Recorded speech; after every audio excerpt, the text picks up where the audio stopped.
علیکم ورحمۃ وبرکاتہ۔ آج کی تراویح میں سورہ صافات، سورہ صاد اور سورہ زمر کی تلاوت کی گئی۔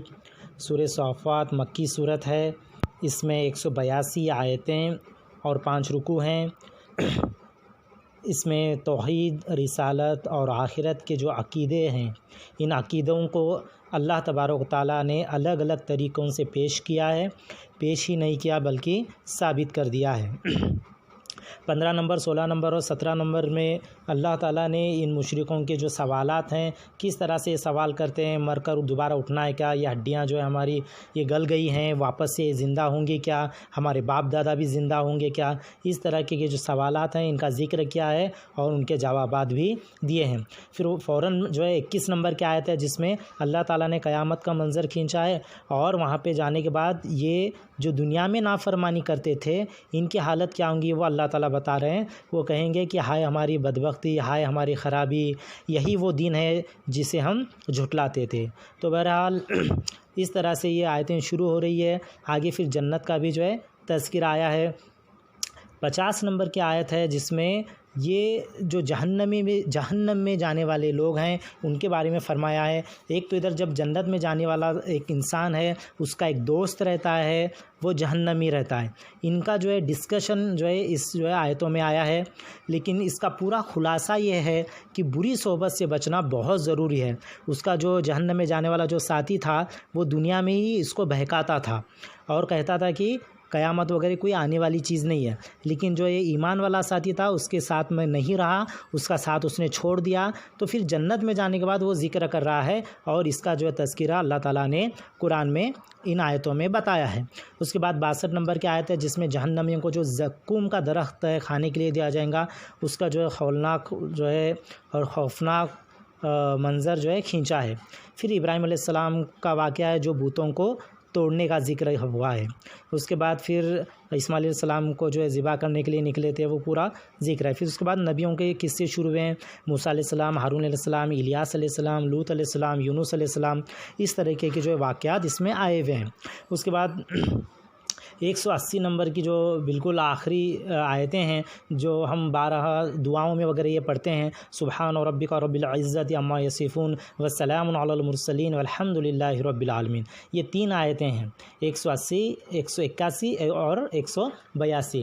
ترجمہ اس طرح سے ہے کہ آپ کا پروردگار جو بڑی عظمت والا ہے، ان باتوں سے پاک ہے جو یہ کافر بیان کرتے ہیں، اور پیغمبروں کی پیروی لازم سمجھو، کیونکہ ہم ان کی شان میں یہ کہتے ہیں کہ سلام ہو پیغمبروں پر۔ ہم دیکھتے ہیں کہ دعاؤں کے آخر میں اس لیے جو ہے یہ پڑھا جاتا ہے کہ ایک حدیث ہے جس میں اللہ کے رسول صلی اللہ علیہ وسلم پر اگر درود نہ بھیجا گیا تو وہ دعا جو ہے پہلے ہی آسمان پر لٹکتی رہیں گی اور اس کے آگے نہیں جائیں گی، یعنی دعا قبول نہیں ہوں گی۔ دعا قبول ہونے کے لیے شرط ہے اللہ کے رسول صلی اللہ علیہ وسلم پر درود اور سلام بھیجا جائے۔ پھر اس کے بعد جو ہے آخر میں اللہ تعالیٰ جو ہے فرماتے ہیں والحمد للہ رب العالمین، تمام تعریفیں جو ہے اللہ رب العزت کے لیے ہی لائق ہیں۔ اس کے بعد جو ہے سورہ صاد شروع ہوتی ہے۔ سورہ صاد مکی صورت ہے، اس میں 88 آیتیں ہیں اور 5 رکوع ہیں۔ اس میں جو ہے پہلی قوموں کا جو ہے ذکر آیا ہے، اور پھر ان کی جو ہے رسولوں کو جھٹلانے کی وجہ سے ان پر کیسے کیسے عذابات آئے، کیا ان کا حشر ہوا، یہ جو ہے بتایا گیا ہے۔ پھر اس کے بعد داؤد علیہ السلام کا جو ہے ذکر ہے کہ اللہ تعالیٰ نے داؤد علیہ السلام کو پہاڑ ان کے جو ہے ان کے لیے مسخر کر دیے تھے، اور پرندے ان کے جو ہے تابع کر دیے تھے۔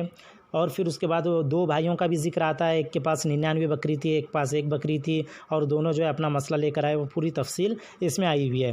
لیکن اللہ تعالیٰ نے جو ہے 26 نمبر کی آیت میں اللہ تعالیٰ نے داؤد علیہ السلام کو حکم دیا کہ تم جو ہے انصاف کے ساتھ حکومت کرو اور اپنی خواہشوں کے پیچھے مت چلو۔ پھر اس کے بعد سلیمان علیہ السلام کا بھی جو ہے قصہ آتا ہے۔ ایک جو ہے 34 نمبر کی آیت ہے جس میں اللہ تعالیٰ نے فرمایا کہ سلیمان علیہ السلام کے سامنے جو ہے ان کی جو کرسی تھی، تخت، اس پر ایک دھڑ رکھا گیا تھا۔ اب یہ دھڑ کیا تھا یہ واضح نہیں کر دیا گیا ہے، اور حدیثوں میں بھی اس کی جو ہے تشریح نہیں ملتی ہے۔ بہرحال لیکن یہ آزمائش تھی، اتنا طے ہے۔ اور پھر مفسرین بھی لکھتے ہیں کہ جس بات پر اللہ تعالیٰ نے اور اللہ کے رسول صلی اللہ علیہ وسلم نے کچھ واضح نہیں کیا ہے تو ہم کو بھی اس کے پیچھے نہیں چلنا ہے۔ بہرحال اتنا یاد رکھنا ہے کہ اتنے بڑے جو ہے بادشاہ اور نبی کی بھی جو ہے آزمائش